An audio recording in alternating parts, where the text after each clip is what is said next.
37장에 요셉의 형들이 애굽으로 내려가는 이스마엘 사람들에게 요셉을 팔았습니다.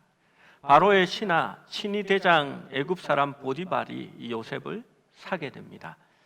그리고 그 한 장 사이 38절의 말씀에 유다의 이야기가 들어가 있다라고 지난주에 말씀을 드렸습니다.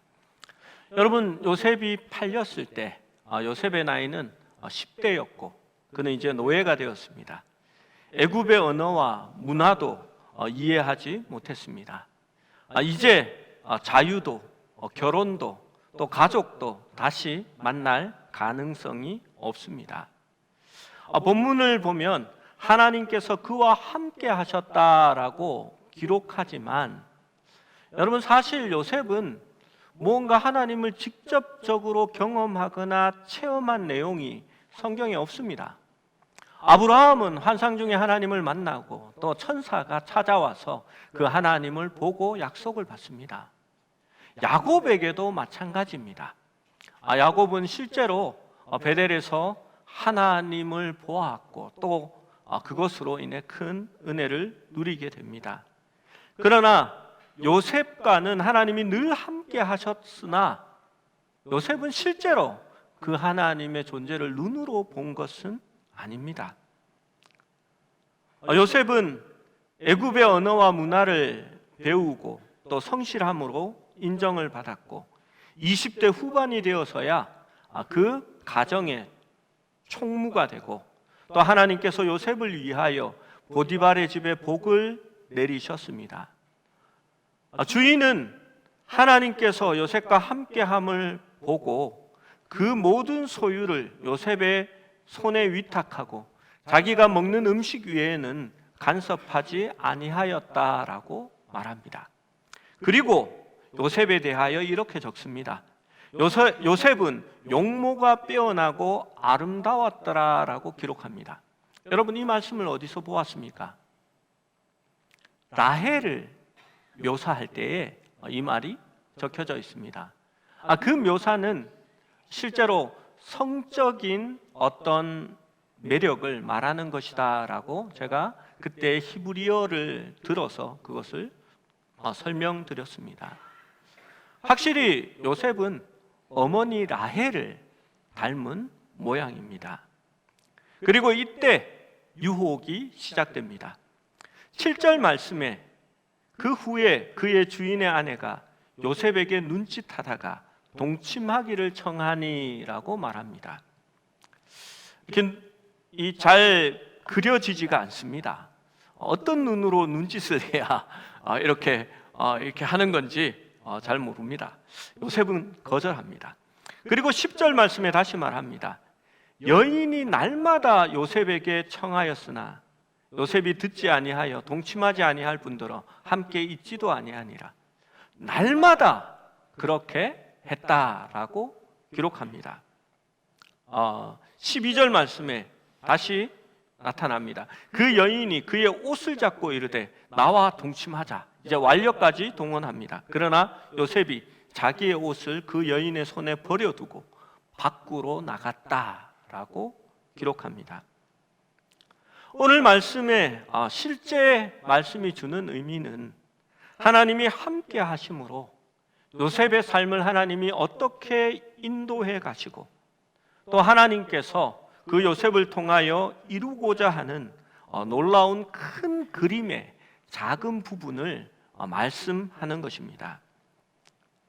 그러나 다음 주에 볼 감옥에서 일어나는 일도 같은 주제이기 때문에 그것은 다음 주에 살펴보고 오늘은 요셉이 그 성적인 유혹을 어떻게 이겨냈는가를 말씀드리려고 합니다.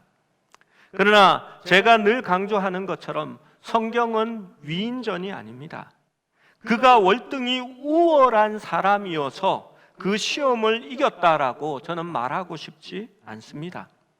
단순히 요셉은 그가 순종함으로 하나님께서 그를 시험에 빠지지 않도록 이끌어 가셨다라고 말씀하고 싶을 뿐입니다.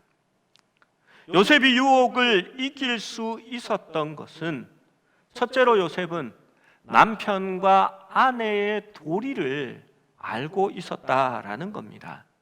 우리 8절 9절의 말씀을 같이 한번 읽어보겠습니다. 8절 시작. 요셉이 거절하며 자기 주인의 아내에게 이르되 내 주인이 집안의 모든 소유를 간섭하지 아니하고 다 내 손에 위탁하였으니 이 집에는 나보다 큰 이가 없으며 주인이 아무것도 내게 금하지 아니하였어도 금한 것은 당신뿐이니 당신은 그의 아내임이라. 그런즉 내가 어찌 이 큰 악을 행하여 하나님께 죄를 지으리이까. 이 말씀을 여러분 이렇게 읽고 이해하면 곤란합니다. 이 주인이 요셉에게 모든 것을 맡겼고 이 집에서 네가 제일 큰 자고 모든 것을 내게 금하지 아니하였다. 그런데 주인이 한 가지 금한 게 있는데 그것이 당신이다 라고 이렇게 해석을 하면 조금 오해했다라고 저는 생각합니다.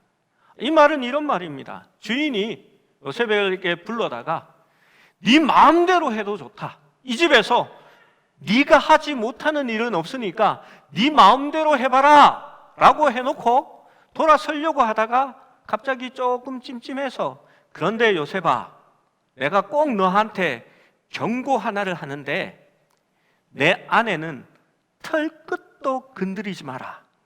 만약에 그랬으면 너는 죽을 줄 알아라 라는 식으로 얘기했다라고 여러분이 이해하시면 이 보디발은 의처증입니다. 보통 그렇게 이야기하지 않습니다. 그건 너무나 당연하기 때문입니다. 요셉의 이 말은 모든 것이 나한테 가하고 당연한데 안 되는 것이 있습니다. 그건 당신이 주인의 아내이기 때문에 당신은 나한테 가능한 게 아닙니다 라고 얘기한 겁니다. 이것은 직접적으로나 간접적으로 금한 것이 아니라 하나님의 말씀에 따라 그 법에 따라 당연히 안 되는 것임을 그가 인식하고 있었다라는 것입니다. 왜냐하면 성은 결혼이라는 완전하고 배타적이며 영구적인 약속을 통해 부부 간에만 허락된 것이기 때문입니다. 요셉이 그걸 어디서 배웠냐고요? 요셉은 그것을 생각할 수 있는 계기가 몇 번 있었습니다. 첫 번째로는 34장의 말씀에서 세겜에서 그의 누나 디나가 그 땅의 추장 세겜에게 간간을 당한 일이 있었습니다. 그 일로 그 집은 난리가 났고 그 일로 형제들이 복수를 하고 세겜의 모든 남자를 죽이고 그 가정의 여자와 어린 아이들과 모든 재물을 약탈하여 가져왔던 사건입니다. 야곱은 그것으로 인하여 두려워했고 그들의 어리석음을 꾸짖었습니다. 그 일을 통하여서 요셉과 또 요셉의 형제들이 그 일에 대하여 생각하지 않았을까요? 또 하나의 일이 있었습니다. 35장 22절을 보면 이스라엘이 그 땅에 거주할 때 르우벤이 가서 그 아버지의 첩 빌하와 동침하매 이스라엘이 그를 이를 들었더라라고 기록합니다. 여러분, 있을 수 없는 일이 야곱의 가정에 일어났습니다. 그리고 야곱은 이것을 들었다라고 말했습니다.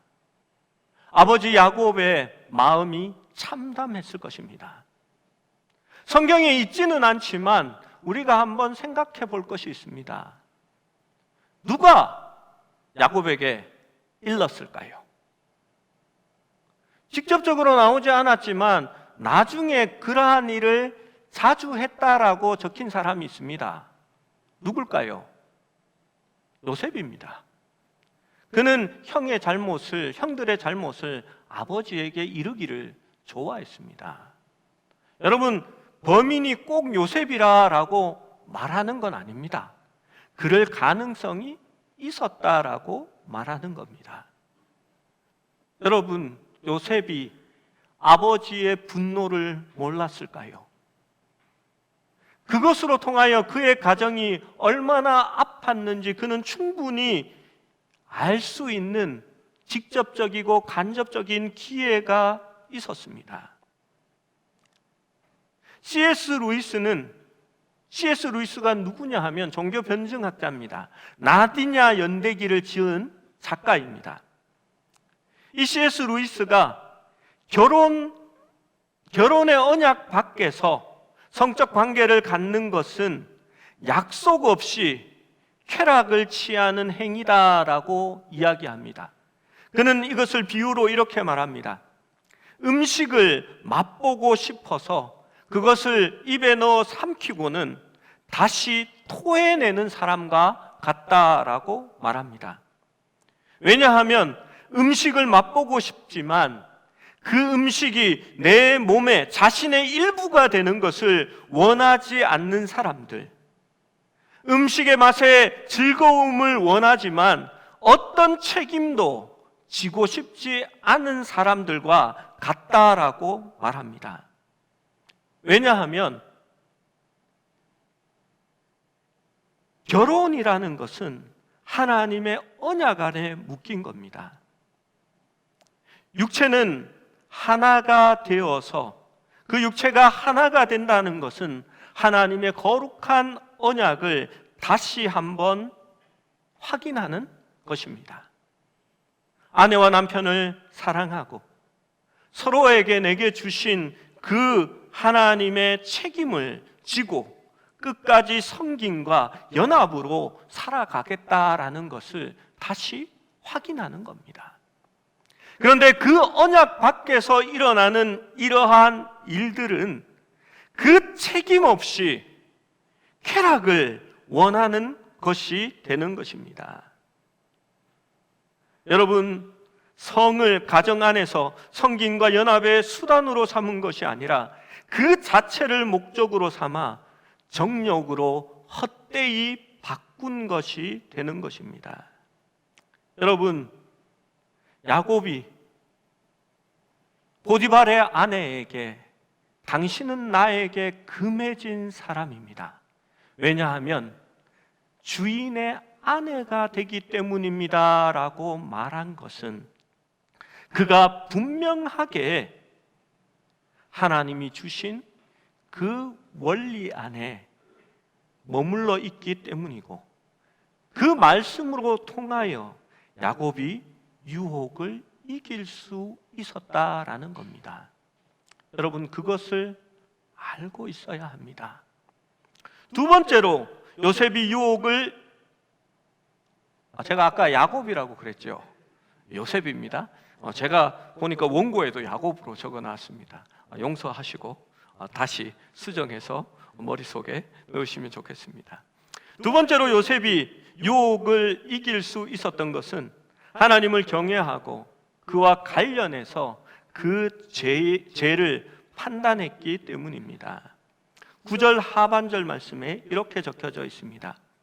그런즉 내가 어찌 이 큰 악을 행하여 하나님께 죄를 지으리까? 여러분, 사실 이러한 죄를 짓는다면 요셉이 누구에게 제일 큰 죄를 짓는 겁니까? 실제로 주인에게 큰 죄를 짓는 걸 것입니다. 그런데 요셉이 무엇라고 합니까? 하나님께 죄를 지으리까라고 말합니다. 사실 많은 사람들이 거룩이라는 그 주제 앞에서 실패하는 이유는 우리의 태도가 하나님 중심적이기보다는 자기 중심적이기 때문에 그렇습니다. 사람들은 스스로의 힘으로 죄를 이겨보리라 생각합니다. 유혹에 저항하는 의지의 문제, 또 자제력의 문제라고 그것을 생각하기 때문입니다. 그래서 실패할 때에 자신에게 실망하고 후회합니다. 여러분, 성경에 죄에 대하여 실망하고 후회한 사람들이 또 적혀져 있습니다. 바로도 그랬고요, 발람과 사울도 그랬습니다. 가룟 유다도 후회했습니다. 그들은 모두 다 내가 죄를 지었다라고 말했습니다. 그러나 이들은 회개하지도 못했고 용서받지도 못했습니다. 그냥 후회로 끝이 났습니다.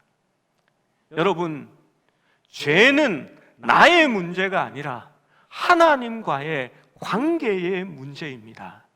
먼저 우리의 죄가 하나님의 마음을 슬프게 하고 그 얼굴을 가리우게 한다라는 것을 깨달을 수 있어야 합니다. 신학자 플라머는 이렇게 말했습니다. 우리는 죄가 하나님을 거역한다라는 사실을 알기까지는 그 죄의 정체를 올바로 안 것이 아닙니다. 죄가 하나님을 거역한다라는 의미는 이것입니다. 즉, 죄로 말미암아 하나님의 법이 파괴되며, 죄로 말미암아 하나님의 권위가 무시되며, 죄로 말미암아 하나님의 통치가 우리에게서 사라지고, 죄로 말미암아 하나님과의 관계가 단절된다라는 뜻이라고 그는 밝힙니다. 여러분, 요셉은 그것을 알고 있었습니다. 이 죄를 지어 이 악한 일을 행하여 내가 하나님께 죄를 짓겠습니까? 라고 말하고 있는 것입니다. 여러분, 요셉이 형통한 것은 하나님과 함께 있었고 그 하나님과 온전한 관계 속에 있었기 때문에 그가 형통한 것입니다. 여러분, 다윗도 이 사실을 알았습니다. 그는 밧세바를 유혹했습니다. 그는 밧세바의 남편 우리아를 죽이기로 했습니다. 우리아를 죽이기 위해서 몇 명의 충성된 부하들도 함께 죽게 만들었습니다. 그가 지은 그 죄로 인하여 그의 나라에 심판이 임했습니다. 음란한 관계에서 태어난 아기는 죽임을 당했고 그 때문에 피해를 입은 많은 사람들이 있었습니다. 사회적으로 몰락했고 군사들은 전쟁에서 패배했습니다. 여러분, 다윗이 지은 죄가 얼마나 무겁고 많은 사람들에게 잘못했습니까? 그런데 다윗은 그의 침상을 적시면서 이렇게 기도합니다. 내가 주께만 범죄하여 주의 목전에서 악을 행하였나이다 라고 기록합니다. 여러분, 얼마나 나쁜 놈입니까? 라고 말할 수 있지만 그는 죄의 문제에 있어서 분명한 인식을 가지고 있는 것입니다. 여러분, 세상이 사회적인 차원에서 그 악을 본다면 여러분, 우리는 그 죄를 제대로 보지 못하는 겁니다. 죄는 하나님과의 관계에서 볼 때에 가장 뚜렷해지고 그 죄의 위력과 그 가증함이 드러나는 것입니다. 여러분, 죄를 어떻게 이길 수 있습니까? 나의 노력으로요, 나의 의지로요, 나의 자제력으로 이길 수 있다고 생각합니까? 절대 그렇지 않습니다. 여러분, 그렇게 대단한 사람들이 아닙니다. 죄를 이기는 방법은 하나님과의 관계가 있어야 하고 하나님과의 사귐이 있어야 합니다. 하나님의 시선으로 그것이 어떠한 것임을 생각하고 바라볼 수 있을 때에 죄로부터 멀리할 수 있는, 그리고 유혹에서 승리할 수 있는 기쁨이 따라오게 되는 것입니다. 세 번째로, 죄는 피하고 멀리하는 것입니다. 여러분, 제가 늘 잘하는 말이 있습니다. 끝까지 어떻게 싸워보지도 않고 똥이 더러워서 피하냐? 똥이 무서워서 피하냐? 더러워서 피하지 라고 잘 얘기합니다. 여러분, 죄는 그와 같은 것입니다. 사람들은 죄와 죄가를 잘 구분하지 못합니다. 죄과라라는 것은 죄로 말미암아 일어난 결과입니다. 여러분, 죄과가 나타나기 전에 죄는 이미 범하여지는 겁니다. 오늘 10절 말씀에 보면 10절 말씀을 한 번 더 읽어봅니다.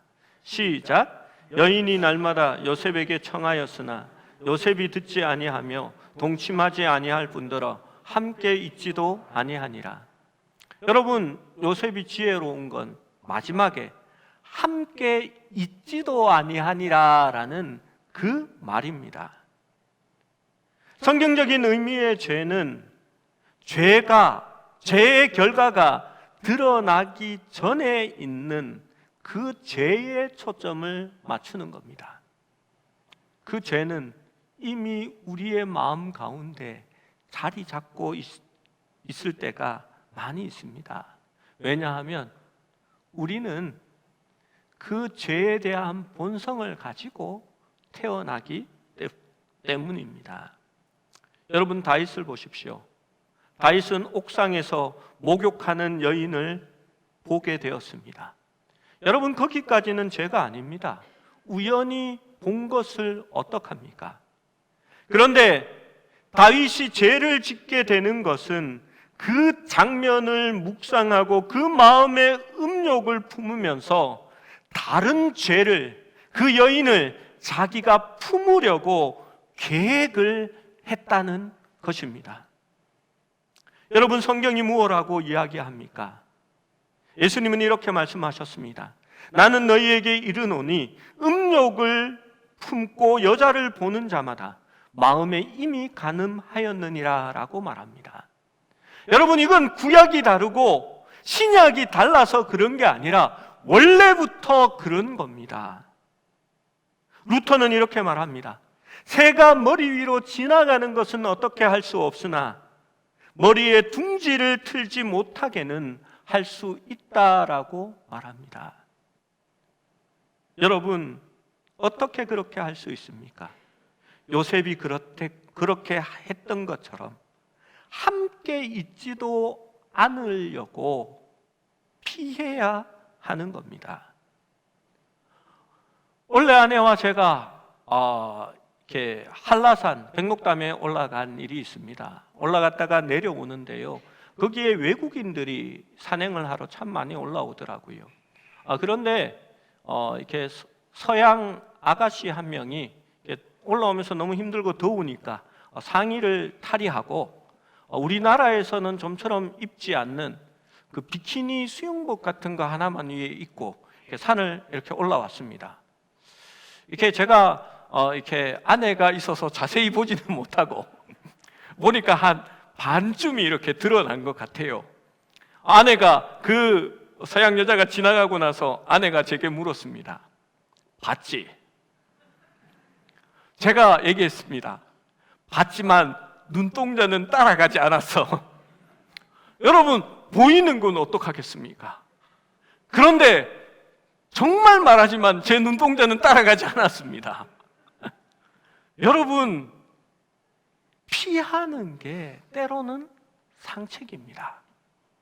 여러분, 거기서 눈동자가 따라가면서 몸이 돌아가고 다시 그녀의 뒤를 따라 올라가면 그때부터 마음에 죄를 범한 것이 되는 것입니다. 여러분, 늘 조심하고 피할 수 있어야 합니다. 여러분, 죄에 대해서 장사가 없습니다. 우리가 얼마나 연약한 존재라는 것을 늘 인정하고 살아갈 수 있어야 합니다. 우리 1부 때는 제가 이 얘기를 했는데 2부 때는 우리 청년들이 이렇게 많이 보이지 않네요.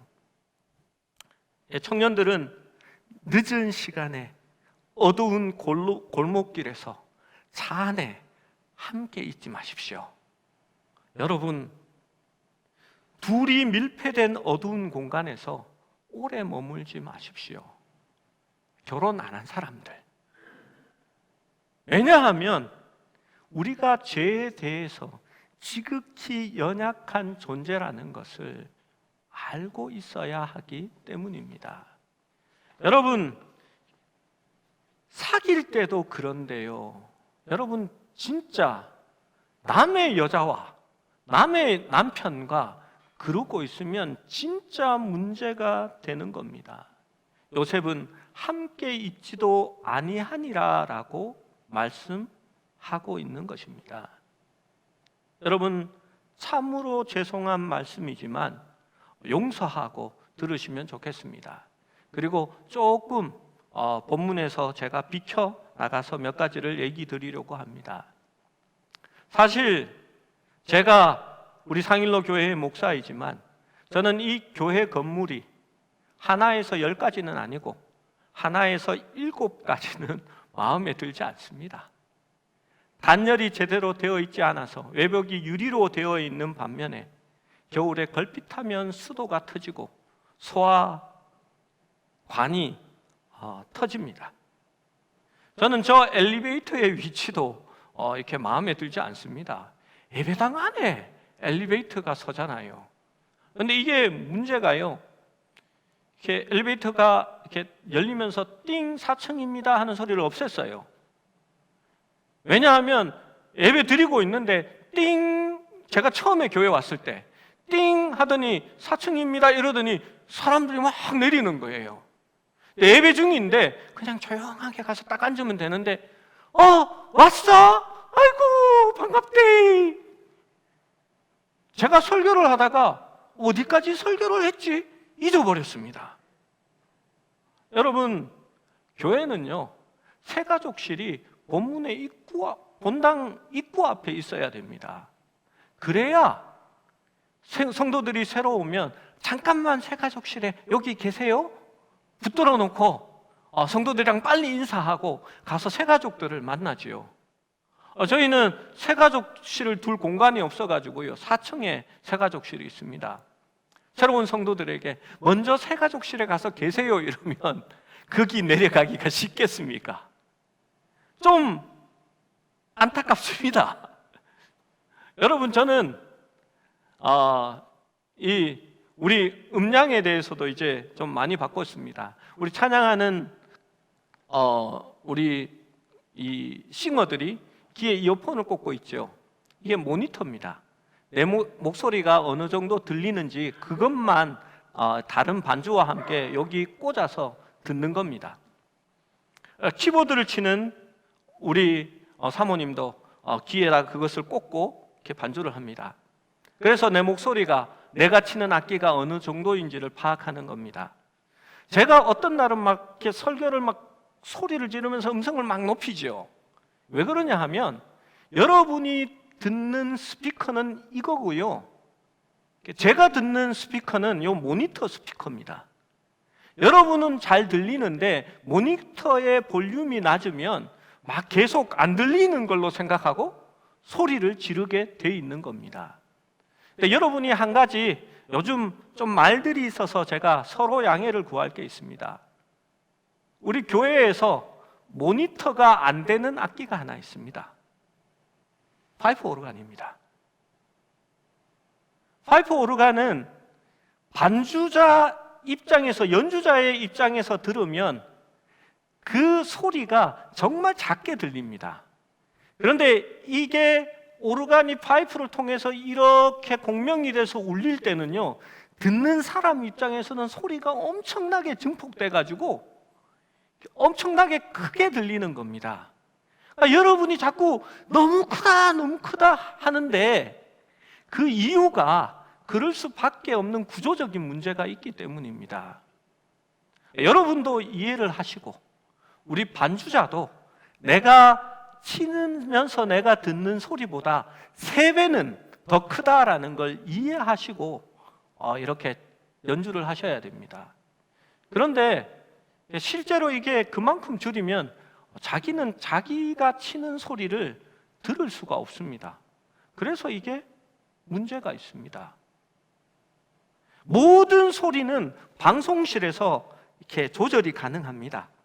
이렇게 막 치면 신디 소리가 너무 크구나, 방송실에서 이렇게 낮춥니다. 목사님 오늘 열받았네, 조금 볼륨 내리지, 이렇게 하면 내릴 수 있습니다. 그런데 저 악기는 안 됩니다. 그래서 혹시나 그렇더라도 조금 양해를 하셔야 된다라고 말씀드리는 겁니다. 여기까지가 조금 이렇게 빗나간 얘기고요. 실제적인 오늘 말씀과 부합하는 얘기를 하려고 합니다. 여러분, 제가 우리 교회에서 제일 마음에 안 드는 것은 조그만한 방들을 구석구석 너무 많이 만들어 놓았다는 겁니다. 그리고 그 방들이 출입구나 복도를 지나갈 때에 밀폐되어서 안이 보이지 않습니다. 문은 방화문이나 이렇게 속이 보이지 않는 문으로 다 만들어 놓았습니다. 여러분, 교회는 그렇게 건축하지 않습니다. 교회는 밖에서 지나가면 속이 다 보이는 방들로 만들어 놓습니다. 그리고 속이 보이지 않으면 문을 투명하게 하든지 문에 창문을 내어서 지나가면서 안에서 무엇을 하는지 다 보이도록 만들어 놓는 겁니다. 왜 그렇게 하는지 아십니까? 안에서 무슨 일이 있는지 지나가면서 다 볼 수 있도록 하는 겁니다. 혹시나 문제가 생기지 않게 하기 위해서 그러는 겁니다. 제가 제일 교회에 처음 부임해서 제가 한 일이 있습니다. 처음에 교회에 와서 목양실이 있어서 좋았습니다. 장로님들이 방을 보여주시고 여기가 목사님이 쓰실 방입니다 할 때에 또 조그만한 화장실도 하나 딸려 있어서 너무나 편했습니다. 그런데 이 방이 완전히 밀폐되어 있고 기역자로 꺾여져 있는 방입니다. 문이라도 투명한 문이면 좋겠는데 그것도 아닙니다. 여러분, 그 방에서 무슨 성도들을 만나며 상담을 하겠습니까? 그래서 제가 제일 처음 한 일은 목양실에 CCTV를 다는 일이었습니다.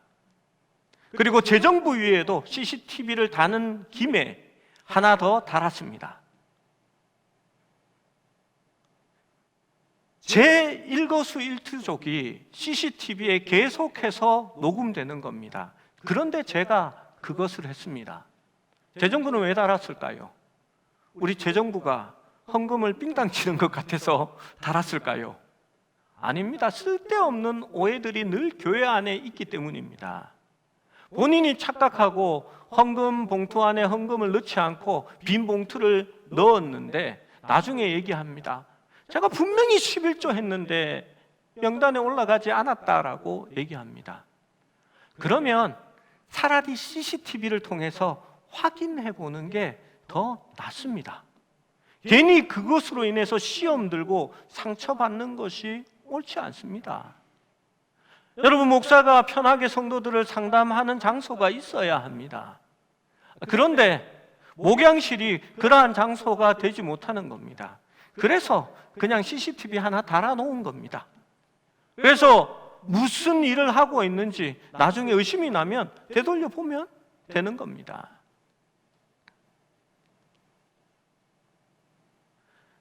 우리 전도사님이 청년들을 집에 데려다 주다가 남의 차를 긁었습니다. 제가 차를 긁었다라고 야단치기보다는 제일 먼저 확인한 게 있습니다. 그 차에 누구 있었어? 여러분, 제가 묻고 싶은 것은 청년들을 집에 데려다 준다고 맨 마지막에 자매를, 우리 남자 전도사님이니까 자매를 그 차에 맨 마지막에 태워두지 말라는 겁니다. 형제가 그 안에 한 명 있다라면 괜찮습니다. 혹은 자매가 둘이 한 곳에서 내려도 저는 괜찮다라고 생각합니다. 그런데 단 교역자가 한 사람을 두고 마지막까지 간다면 저는 그렇게 하지 말라라고 얘기합니다. 여러분, 범죄의 어떤 대상자로 보는 것이 아니라 스스로 피하라는 겁니다.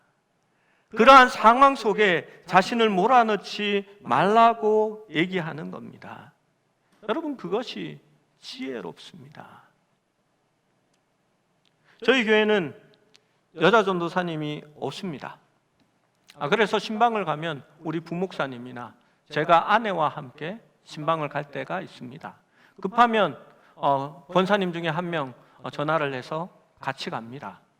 그런데 제가 권사님과 가거나 다른 여성도랑 한 차를 타고 가면요, 죄송하지만 블랙박스 안에 그 가는 부분을 따로 백업해 놓습니다. 우리 목사님 뭐 결백증이야? 좀 이상하네? 대단하네? 라고 하실지 모르지만 교회 안에 그러한 일들을 빌미로 문제들이 늘 일어나기 때문에 그렇습니다. 여러분, 제가 공식적으로 다시 한번 말씀드립니다. 그리고 예외 사항을 이제 두지 않으려고 합니다. 여러분, 목사님만 혼자 오세요라는 개인적인 신방 요청을 하지 마십시오.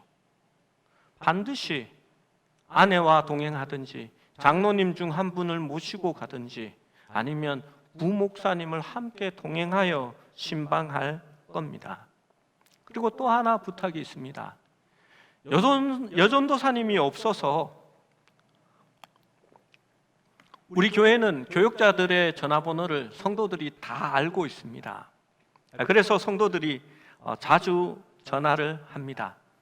여러분에게는 하나밖에 없는 담임 목사지만 저에게는 100명이 넘는 성도들이 있습니다.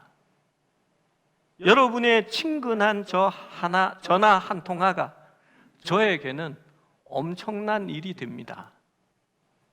제가 여러분에게 전화를 하라고 전화번호를 알려주는 것은 긴급한 일에 대한 부분입니다.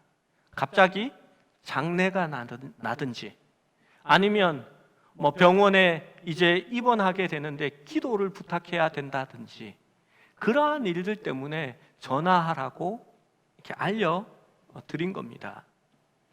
그런데 사적인 전화가 너무 많이 옵니다. 제일 힘든 전화가 뭐냐 하면요, 주일 저녁에 오는 전화들입니다.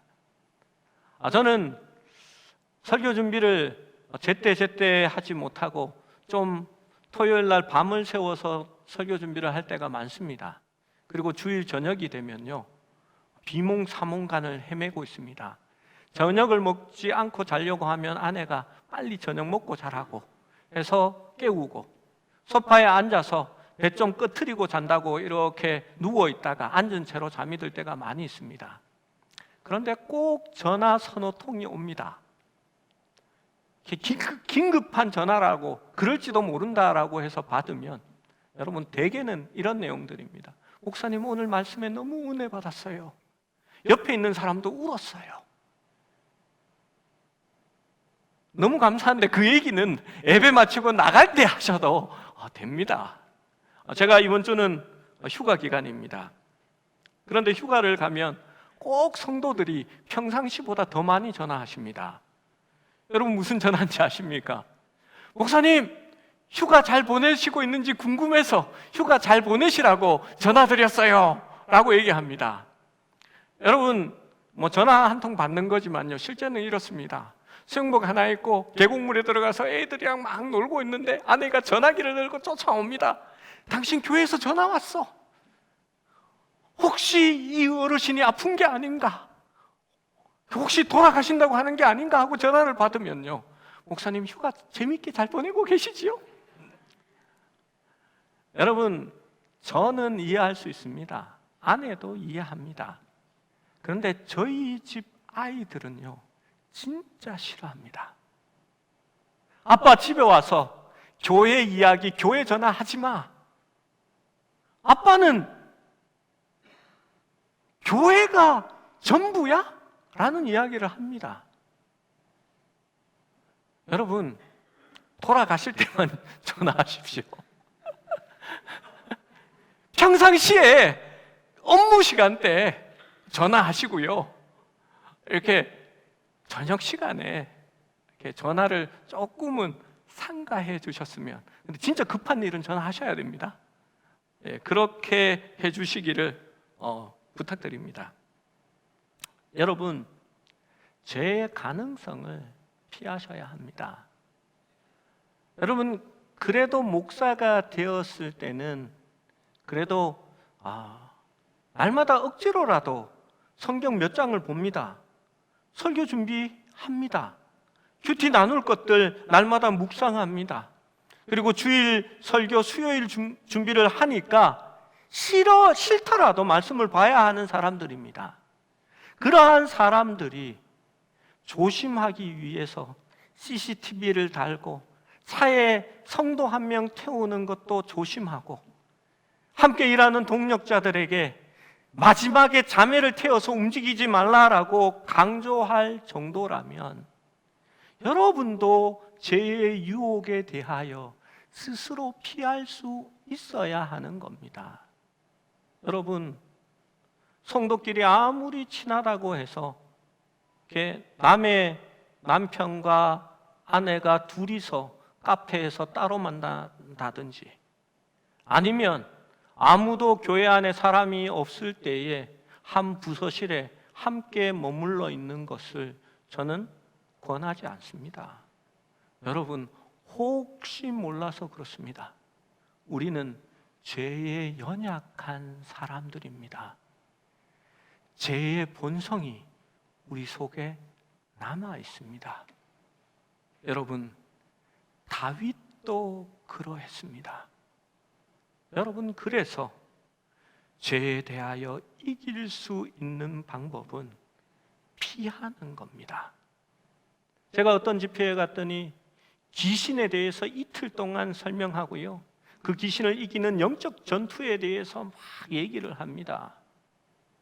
그리고 어떤 목사님은요, 그 죄에 대해서, 죄의 본성이 무언지, 자기가 겪었던 그 나쁜 죄의 일탈들을 막 간증하듯이 이야기를 합니다. 저는 우리 성도들이 저 얘기를 듣지 말고 길을 막았으면 좋겠다라는 생각을 합니다. 여러분, 죄는 연구하고 경험하는 것이 아니라 피해야 하는 것이기 때문입니다. 여러분, 피해야 이길 수 있는 겁니다. 빌립보서 3장 8절에서 9절 말씀을 함께 읽어봅니다. 8절에서 9절 함께 읽습니다. 시작. 또한 모든 것을 해로 여김은 내 주 그리스도를 아는 지식이 가장 고상하기 때문이라.